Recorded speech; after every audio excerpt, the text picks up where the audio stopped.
그래서 오늘 바울도 마찬가지입니다. 고린도 교인들이 성숙하게 믿음이 자라서 정말 하나님이 기뻐하신 뜻을 따라서 하나님의 마음을 알고 영적인 철이 들어서 주님 앞에 믿음 생활을 해야 되는데, 그 고린도 교회 안에 그렇지 못한 성도들이 있었어요. 그래서 늘 분쟁하고 남을 손가락질하고 남을 심판하거나 다투거나, 더군다나 바울을 향해서도 마찬가지. 복음을 증거하는 주의 종들에게도 늘 판단하는 태도를 가지고 그렇게 대하는 사람입니다. 그래서 바울이 마음이 안타까웠어요. 그래서 오늘 아비의 마음으로, 안타까운 마음으로 다시 이렇게 이제 지난주에서 말씀하는 겁니다. 우리 지난 주일날은 그랬죠. 하나님의 비밀을 맡은 그리스도의 일꾼, 사장 1절에 우리는 그리스도의 일꾼이요 하나님의 비밀을 맡은 관리인이다. 이러한 자들에게 주인이 요구하는 것, 하나님이 요구하시는 것은 뭐냐? 뭐라고 했습니까? 신실성이다. 신실성은 다른 말로 하면 믿음직스러운 것. 다른 말로 하면 충성이다. 충성. 충성은 열심히 하는 게 아니고 믿음직한 사람이 믿음직. 뭘 맡겨도 믿음직하게 감당하는 것. 그래서 바울이 어떻게 자기는 하나님 앞에 충성된 일꾼이 되었는지 그 모습을 9절에서부터 13절까지 쭉 열거를 했죠. 심지어 세상에 쓰레기 취급을 받고 만물의 찌꺼기 같은 모습이 되었을지라도 그런 하나님 앞에서 끝까지 충성하는 그런 충성스러운 믿음의 사람이었다. 그래서 바울이 자기 이야기를 하는 거예요. 그러면서 14절에 내가 이런 말을 쓰는 이유가 뭐냐? 여러분들을 부끄럽게 하려고 하는 것이 아니다. 너희들을 사랑하는 자녀처럼 훈계하는 것이다. 권면하는 것이다. 당부하는 것이다. 그러면서 여러분들에게는 1만여 명의 스승이 있을지는 몰라도 아버지는 하나밖에 없지 않냐. 나는 여러분들을 복음으로 난 그리스도 안에서 복음으로 난 너희들의 영적인 아비다. 영적인 아비. 그래서 너희는 나를 본받으라. 그렇게 이야기하고 있습니다. 여러분, 누군가를 향해서 본받으라. 나를 본받으라. 라고 말하는 것은 참 쉽지 않습니다. 그렇죠. 그럼에도 불구하고 본받을 것이 없음에도 불구하고 우리 모두는 내 가족들에게, 내 자녀들에게, 내 주변에 있는 사람들에게 본이 되고 있어요. 본이 되고 있어요. 보여주는 것 자체가 본을 보여주고 있는 거예요. 심지어 내가 정말 좋지 못한 사람, 내지는 악한 말을 하는 사람과 어쩔 수 없이 한 장소에서 그 악한 말을 들었다. 그 악한 말을 듣는 순간에 나도 모르게 그것이 내 안으로 들어오는 거예요. 여러분. 신앙생활 할 때 누구를 만나서 누구와 교제하는가 굉장히 중요합니다. 난 저렇게 안 할 건데, 저렇게 하면 안 되는데, 그러면서도 어느 순간 딱 문제가 생기면 아무개도 그렇게 했던데 나도 이렇게 하면 안 되나? 이런 생각이 들어온다는 거예요. 우리는 참 중요해요. 신앙생활. 교회 안에서도 마찬가지입니다. 서로에게 다 본이 되고 있어요. 목사만 성도들에게 본이 되고 그런 게 아닙니다. 서로가 서로에게 다 본이 되는 거예요. 오늘 바울이 나를 본받으라. 나를 본받으라. 그 무엇을 본받을 것인가? 바울이 무엇을 본받을 것인가? 바울의 이런 충성스러운 모습. 마치 사형수 취급을 받고 사람들에게 부림을 받고 헐벗고 굶주리고 목마르고 배고프고 내 손으로 친히 노동을 하면서 돈을 벌어서 사역을 감당하고 만물의 쓰레기 취급을 받고 만물의 찌꺼기 취급을 받았지만은 그러나 오직 우리 하나님 아버지 앞에 신실하게 끝까지 믿음을 지키고 충성한 나의 충성을 본받으라. 그래요.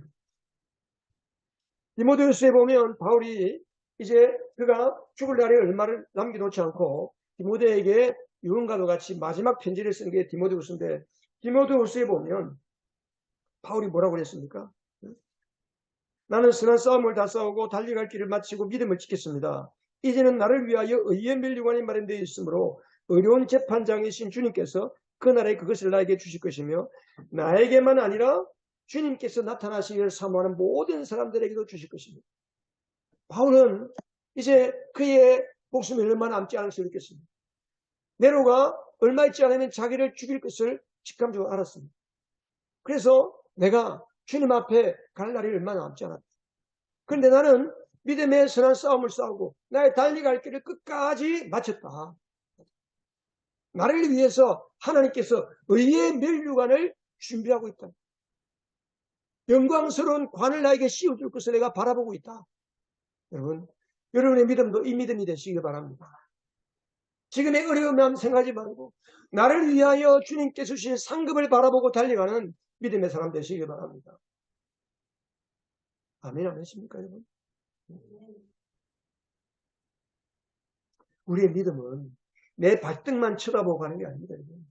믿음은 장차 내게 주실 상급을 바라보고 가는 거예요. 지금은 내 모습이 좀 부족한 것 같아도 이 연약함 속에서 주님을 붙잡고 나갈 때에 하나님이 우리를 다 알아주시고 인정해 주시고 나를 붙들어 주시고 지금도 나를 붙들어 주시고 나를 뒤에서 경계해 주시고 보이지 않는 천사들을 보내어서 나를 견디게 이기게 해 주시니까 우리가 이 자리에 나와 있고 예배를 드리는 거예요. 그래서 바울이 그는 기꺼이 나를 본받아라. 여러분도 기꺼이 여러분 주변에 여러분 자녀에게 여러분 믿음의 뒤를 따라오는 사람들에게 나를 본받아라 라고 말할 수 있기를 바랍니다. 뭐 알아서 예수 믿겠죠. 뭐 지가 나를 보면 예수 알아서 안 믿겠습니까? 그게 쉬운 게 아니에요. 예수를 안 믿는 사람이 예수를 믿는 이 순간까지 오늘 두 분이 세례받는 순간까지 여러분 어떤 일이 있었습니까? 그 사이에 이 두 눈을 가로막아서 보이지 않게 하는 거예요. 어둠의 영이 그 눈을 가로막아서 하나님의 빛이 비치지 못하게 하는 거예요. 아, 나도 예수 믿어야 할 텐데 이 마음이 있음에도 불구하고 나갈 수가 없도록 가로막는 게 있다. 영적인 싸움이에요. 영적인 싸움. 그래서 그 영혼들을 위해서 기도하고 그 손을 붙들고 주님께로 데리고 오는 거예요. 우리 주님이 뭐라고 그랬습니까? 강권하여 강제적으로 권면하여 내 집을 채우라 했어요. 강권하여서 끌고 오는 거예요. 우리 주은실 형제가 21년 8월 마지막 주일날 침례받을 때에 그냥 혼자 나와서 침례받으면 돼요. 근데 모든 가족들 중에 나의 침례받는 것을 축하할 사람들, 또 내 친척, 내 친구 가운데 축하할 사람, 내가 예수 믿은 것을 내 주변에서 보고 아, 저분 이제 예수 믿는 사람이구나 라고 증인이 되어줄 사람들을 초대하라고 그랬어요. 그들이 와서 우리 두 분이 오고 또 누나가 와서 보고 그 이후로 믿음이 들어가면서 오늘 이 두 분이 이제 열매를 맺게 된 것입니다. 보이지 않았지만 우리 연철형제는 이 두 분의 자녀잖아요. 자녀이지만은 영적으로는 영적인 아비 노릇을 하는 거예요. 보는 거예요. 아, 예수를 저렇게 믿는구나. 우리가 신앙생활을 참 잘해야 되는 거죠. 근데 이제 바울이 고린도 교회에게 그 본을 보여주기 위해서 나를 본받으라 그러면서 누구를 모델로 보여주냐 하면 바울 자신도 모델이지만은 17절에 보면 이 때문에 나는 디모데를 여러분에게 보냈습니다. 17절 같이 한번 읽어볼까요? 이 일 때문에 나는 디모데를 여러분에게 보냈습니다. 그는 주님 안에서 얻은 나의 사랑하는 신실한 아들입니다. 그는 그리스도 예수 안에서 행하는 나의 생활 방식을 그대로 되새겨 줄 것입니다. 어디에서나 모든 교회에서 내가 가르치는 그대로 말입니다. 자, 여기 보니까 디모데가 나의 아들이야. 영적인 아들이야. 디모데는 바울이 전도여행 가서 2차 전도여행 때 이제 예수를 믿고 평생을 바울을 따라다니면서 바울을 본받고 바울의 영적인 아들이에요. 그래서 에베소를 떠나올 때 나중에 이제 바울이 디모데에게 에베소 교회를 맡기고 에베소 교회를 목회했습니다. 그리고 에베소에서 많은 사람들이 우상을 숭배할 때 디모데가 우상 숭배하지 말라고 외치다가 도래마다 순교했죠. 디모데가 내가 여러분에게 할 이야기, 내가 여러분에게 보여줄 것을 그가 보여줄 것이다. 특별히 여기 보면 그는 그리스도 안에서 행하는 나의 생활 방식을 여러분에게 되새겨 줄 것입니다. 무엇을 보여준다고요? 생활 방식. 바울의 생활 방식을 보여준다 그랬습니다. 이 생활 방식은 헬라로 보면 우리 세번역에서는 생활 방식으로 되어 있는데 원어에서는 길이다, 길. 내가 가는 길을 보여줄 것이다. 생활 방식이 뭐예요? 라이프 스타일. 내가 어떻게 살아가는지의 생활 방식. 어쩌다가 한 번 하는 게 아니고 내 생활 방식, 예수 믿는 생활 방식, 나의 삶의 태도, 삶의 자세, 예배드리는 삶의 모습, 이 모든 것들을 보여줄 것이다. 그렇거든요. 충성은 한 번, 두 번 하고 마는 것이 아닙니다. 여러분 생활 방식은 뭐가 생활 방식입니까? 한 번, 두 번 해서 계속해서 내 삶의 습관으로 자리 잡은 게 생활 방식이 됩니다. 생활 방식. 돈 쓰는 것, 말하는 것, 기도하는 것, 예배드리는 것, 자녀 양육하는 것, 모든 삶의 생활 방식을 본받으라 그랬습니다. 우리는 얼마나 하나님을 섬기는 그 충성스러운 모습이 나의 라이프 스타일이 되어버렸는지. 교회 안에서는 예수를 잘 믿는 것 같은데 바깥에 나가면 안 믿는 사람과 구분이 안 되는 그런 라이프 스타일을 가지고 있지 않는지. 그럼 그런 사람들은 저 사람 예수를 믿는데도 우리하고 똑같네? 그럼 그 사람이 보는 예수 믿는 그 사람이 보는 기독교 신앙은 그 사람처럼 되는 거예요. 그 사람처럼 살아가는 거예요. 충성이라는 게 뭡니까? 지난주에 말씀한 것처럼 하나님의 마음을 알아차리는 것이다. 영적으로 처리되는 것이다. 그렇습니다. 신앙에 처리되면 하나님 아버지의 마음을 알면 하나님은 하나 그랬는데 우리는 열을 깨우치는 거예요. 할렐루야. 아멘. 목사는 한마디의 설교를 했지만 여러분은 그 설교를 통해서 10가지를 깨닫고 10가지의 삶을 살아갈 수 있는 아름다운 믿음의 사람 되시기를 축복합니다. 아멘. 열왕기하 13장에 보면 그 엘리사 시대에 엘리사가 이제 병이 들어서 이렇게 이제 주님 앞에 갈 날이 얼마 안 남았어요. 그래서 그 이스라엘의 왕 여호사밧이 엘리사를 찾아왔습니다. 병문안을 왔어요. 병문안을 왔는데 엘리사가 그 왕에게 그러는 거예요. 왕이시여, 저 창문을 좀 여세요. 그리고 활을 잡으세요. 그래서 왕이 가지고 온 활을 잡았어요. 화살을 쏘세요. 창밖으로 화살을 쏘았어요. 화살을 쏘았더니 엘리사가 그러는 거예요. 저 화살은 승리의 화살입니다. 이 이스라엘이 계속해서 시리아의 공격을 받고 있거든요. 북쪽 이스라엘은 아시리아 제국, 시리아 제국, 아시리아, 그 아시리아 제국의 결국은 멸망을 당해요. 근데 그 엘리사가 사던 시대에 엘리사가 있으니까 그리고 국력이 어느 정도 있으니까 공격을 하지만은 점령을 못하는 거예요. 그러니까 늘 그들이 괴롭히니까 엘리사가 여호사밧에게 화살을 쏘고 저 날아가는 화살은 시리아를 공격하는 승리의 화살입니다. 그러면서 이제 화살을 잡았어요. 활을 쏘고 그 다음에 화살을 잡았어요. 화살을 왕이 잡았어요. 화살을 땅바닥에 치세요. 몇 번 쳤어요? 3번 쳤어요. 3번 쳤더니 엘리사가 화를 냈어요. 왕이시여, 예수 붙이든지 않고 왜 3번만 쳤습니까? 왕은 시리아를 3번만 치고 말 겁니다. 5번 쳤으면 우리 이스라엘 나라가 북쪽에 있는 시리아를 완전히 쳐서 부술 때까지 승리할 때까지 쳐부수고 공격해서 승리할 텐데 왜 3번밖에 안 쳤나요? 좀 그렇잖아요. 그 화살을 치라고 그러니까 그냥 쳤어요. 그냥 적당하게 쳤어요. 적당하게. 3번 적당하게 쳤어요. 여러분은 몇 번 쳤을 것 같아요? 근데 자, 화살을 쏘라 했을 때 말 안 했거든요. 화살을 쏘고 난 뒤에 승리의 화살. 그리고 화살을 치라 그러고 그게 몇 번 치느냐에 따라서 6번 칠 때까지 완전히 승리할 때까지 이렇게 시리아를 공격할 것이다. 그걸 알았더라면 여러분 쳤겠죠.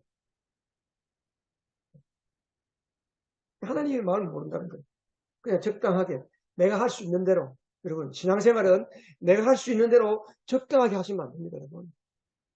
예배를 드려도 그냥 적당하게 앉아서 예배 드리면 안 돼요. 우리 전심으로서 오늘 이 시간이 아니면 내가 하나님 만나지 못한다. 오늘 이 시간 하나님 만나야 되겠다.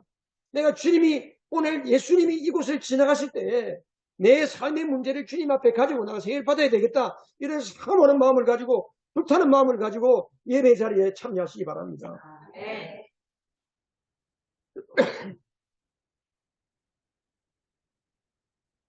그게 충성이에요. 그게 충성.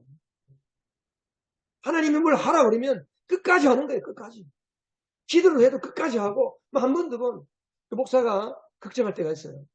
새벽기도 안 나오는 사람이 갑자기 새벽기도를 나오면 목사가 걱정이 돼요. 또 무슨 큰일이 있나 집안에 무슨 우환이 있나. 기도를 하는 사람이 저녁에 기도하러 나오면 걱정이 되는 거예요. 근데 그런 기도를 끝까지 충성돼요. 하나님의 능력이 비올 때까지 그 12제자들은 예수님께서 하늘에서 아버지가 약속하신 것이 비올 때까지 기도하라고 했죠. 성령이 내릴 때까지 그들은 간절히 함께 모여서 기도했죠. 여러분, 충성은 한 번, 두 번 하고 마는 게 아닙니다. 그래서 그게 바로 능력이 되는 거예요. 능력. 고린도 교회 사람들 중에서는 말은 잘하는데 삶의 능력이 없는 거예요. 우리 예수 믿는 사람들은 흔히 하는 이야기가 있잖아요. 예수제이들 물에 빠지면 뭐만 뜬다 그래요? 입만 동동 뜬다. 입만. 안 믿는 사람들은 알아요. 예수제이들 말 잘하는 거. 고린도 교인들이 그랬어. 고린도 교인. 우리는 말은 좀 못해도 여러분의 삶에, 여러분의 생활 방식에 하나님의 능력이 넘치는 그런 복된 믿음의 사람 되시기를 주님의 이름으로 축복합니다. 아멘. 내 삶에 그리스도의 능력이 나타나요. 그리스도. 여러분, 우리의 능력이 뭡니까, 여러분? 여러분의 능력이 뭐예요? 여러분의 능력이 뭐예요? 지식입니까? 돈입니까? 건강입니까? 한번 이야기해보세요. 여러분의 능력이 뭐예요? 사람들은, 그렇죠? 안 믿는 사람들은 성리의 능력을 듣지 못하고 믿음이 성숙하지 못하면 뭘 자랑해요? 자기 가진 것을 자랑하는 거예요. 자기 가진 것. 돈이 있는 거. 은근히.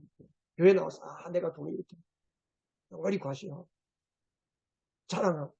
그게 다 헛된 자랑. 우리가 자랑해야 될 게 뭐예요? 예수 그리스도 우리의 자랑이 예수 그리스도.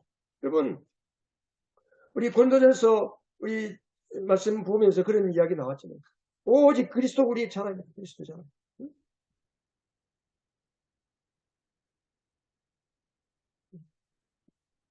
몇 장이야? 2장이야, 3장. 나올 거예요. 오직 그리스도만 우리의 자랑입니다. 왜 그랬어요? 왜 그리스도 우리의 자랑입니까? 그리스도 우리의 능력이기 때문에 그렇습니다. 내 안에 계신 그리스도가 나와 함께 계시면 주님이 가시는 내가 가는 어디든지 주님이 동행해 주시고 내 삶에 내가 나로 살지 않고 그리스도로 살기 때문에 내가 나를 나타내지 않고 그리스도를 나타내려고 하는 것이 믿음입니다. 할렐루야. 그 믿음으로 살 때에 내 삶에 그리스도가 나타날 때에 그것이 바로 기적이 되고 은혜가 되고 능력이 되는 거예요. 그래서 우리는 그리스도로 사는 거예요. 그리스도로.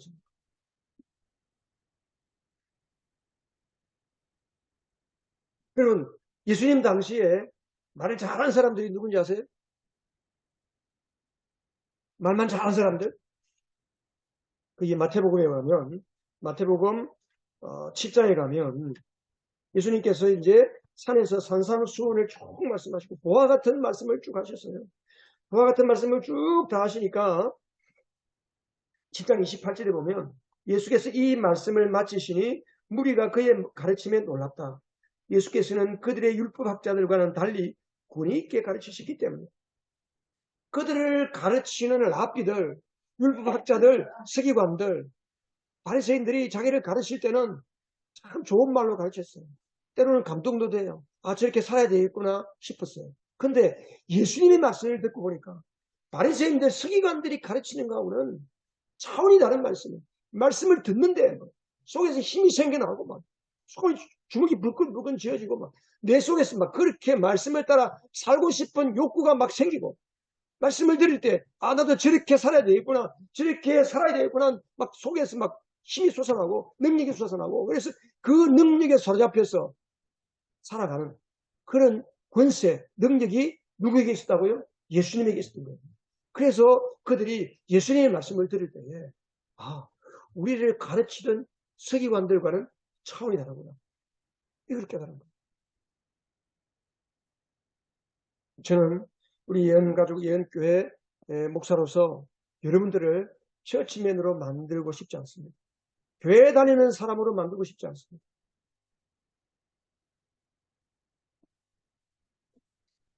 저는 여러분 안에 계신 그리스도, 우리 금년의 슬로건이 뭐예요?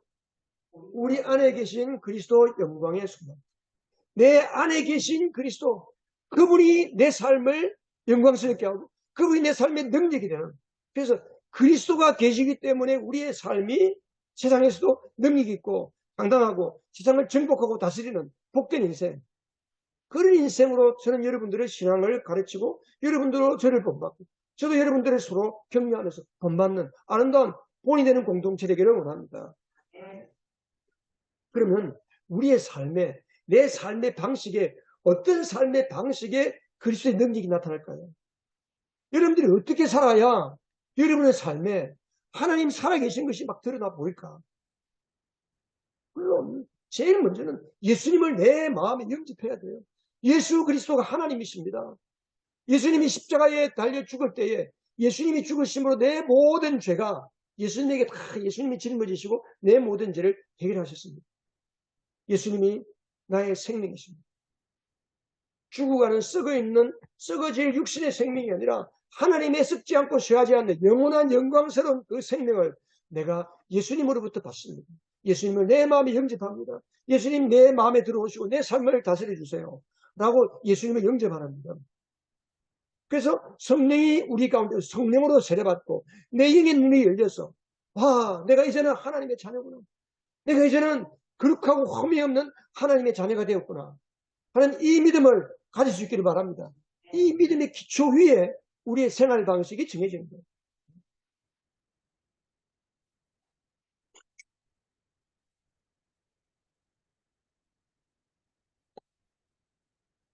그러면 예수님이 내 삶의 기초가 되고 예수님이 내 모든 삶을 다스리시는 왕이시다. 주님이시다. 그럼 어떻게 되냐? 자, 고린도전서에서 바울이 지금 이런 여러 가지 이야기를 했잖아요. 이렇게 여러 가지 어려움을 만나지만은 내가 이렇게 충성했다. 바울이 그렇게 충성할 때에 하나님의 능력이 나타났거든요. 그 바울의 삶의 방식의 대표적인 게 저는 두 가지로 봐요. 하나는 뭐냐 하면 무엇을 하든지 어떤 경우에 있든지 내 안에 계신 그리스도를 의지하는 것. 우리가 예수님 모셔드린 것이 그냥 예수님을 내 마음에 모시고 살기만 위해서 온 게 아니에요.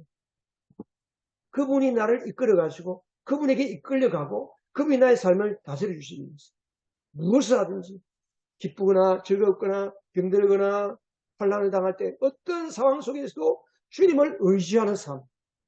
이것이 여러분의 라이프 스타일이 되시기 바랍니다. 아멘. 그래서 고린도후서 12장 10절에 보면 뭐라고 했어요? 내가 약할 때 오히려 그때가 곧 강할 때다. 강합니다. 왜 내가 약할 그때가 꼭 강함이 됩니까? 내 안에 그리스도가 계시기 때문에. 내가 약할수록 그를 의지하기 때문에. 내 안에 계신 그분을 의지하기. 주님, 이럴 때 어떻게 해야 돼요? 지금 큰 어려움이 왔습니다. 갑자기 문제가 생겼습니다. 어떻게 해야 돼요, 주님? 주님 뭘 원하세요? 내가 어떻게 해야 됩니까? 주님을 의지하는 거죠. 그러니까 우리가 약하다고 무조건 다 강해지는 게 아닙니다. 약할 때 뭐 해야 돼요? 어떻게 해야 돼요? 그리스도를 의지하는 거예요. 보통 사람들은 약하면 자기 힘으로 무언가를 해결하는 거예요. 내 힘으로 약함을 극복하려고 합니다. 우리 예수 믿는 사람들이 그렇게 하는. 우리 어쨌든 간에 은혜를 의지, 은혜. 내가 약하면 약할수록 누구를 드러나게 해야 돼요? 내 안에 계신 그리스도를 드러나게 해요. 여러분 힘드세요? 연약합니까? 어렵습니까? 병약해집니까? 그럴수록 여러분 안에 계신 그리스도를 의지하시기 바랍니다. 아멘. 그분을 드러내기를 원하세요.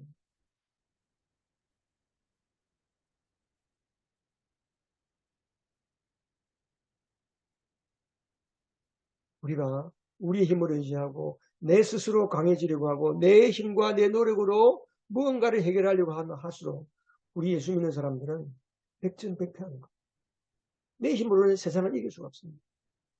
오직 주님, 내 안에 계신 주님. 그래서 우리는 늘 잠자리에 일어나서부터 내 안에 계신 주님을 생각하고 잠자리에 누울 때도 내 안에 계신 주님을 생각합니다.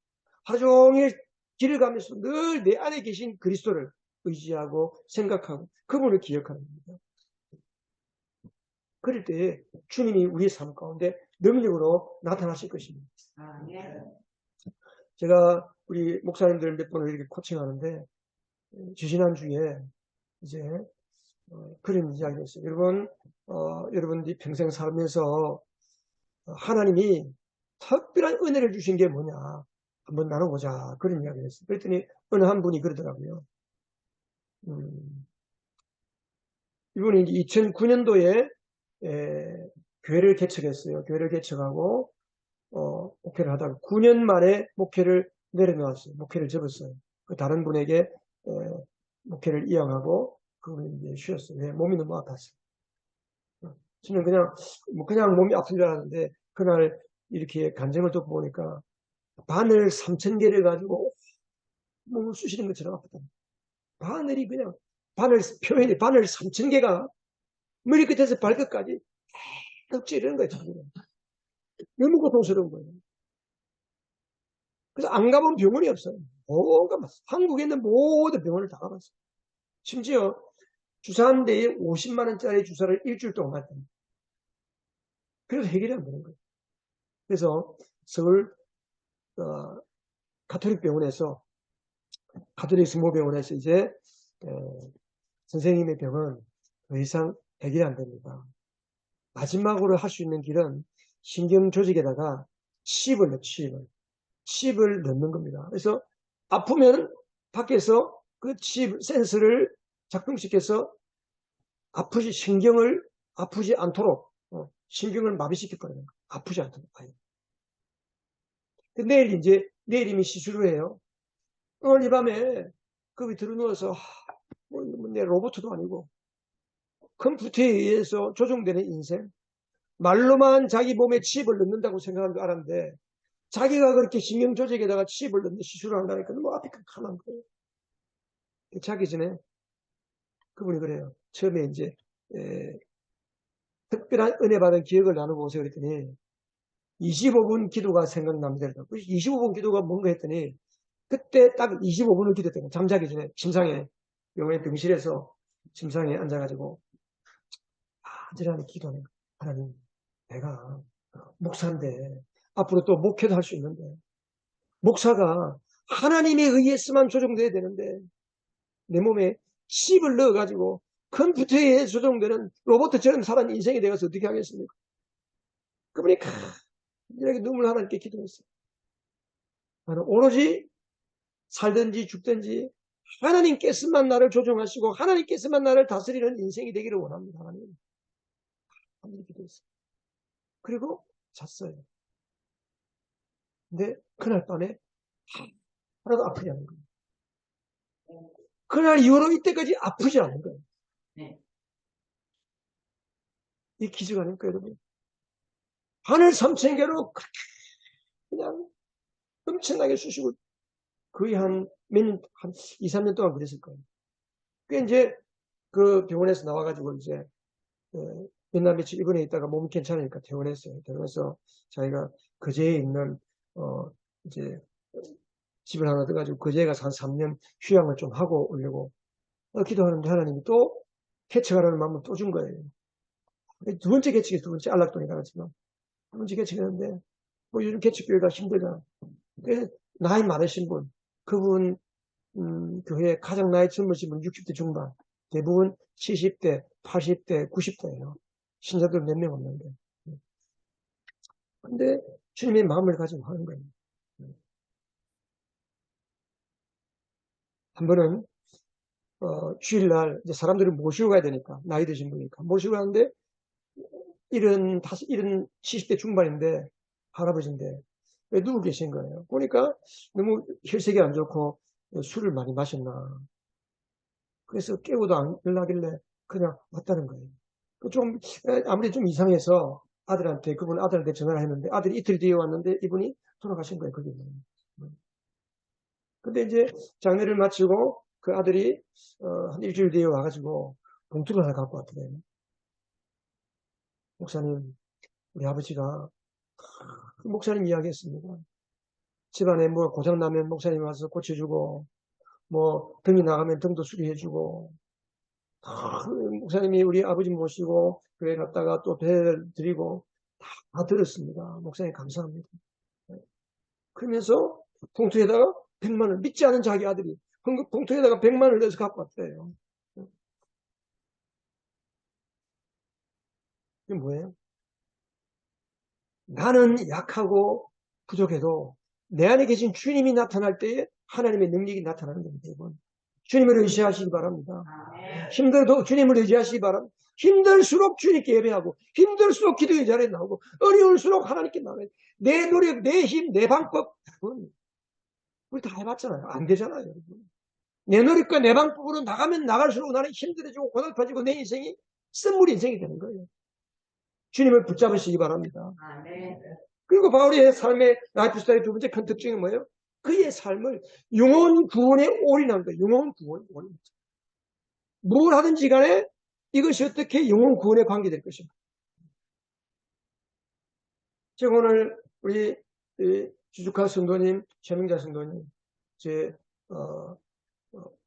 친척간 이종 형님, 이종 사촌 형님이잖아요. 이종 형님인데 그동안 별로 왕래가 없었어요.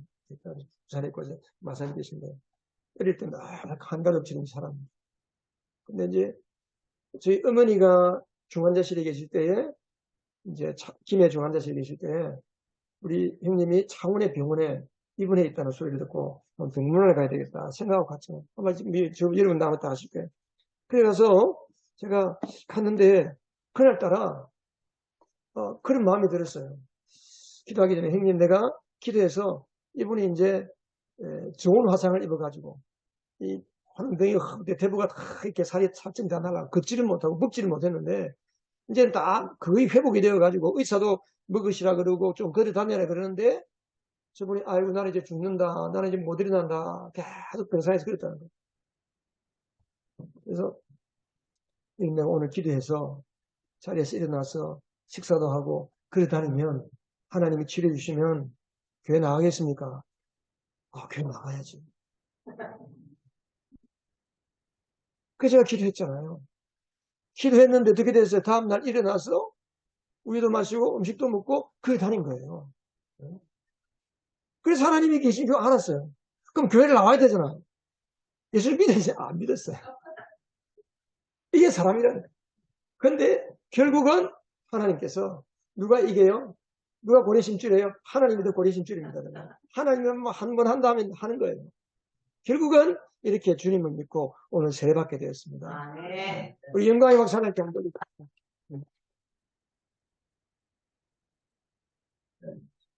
내가 기도해서 나왔습니까?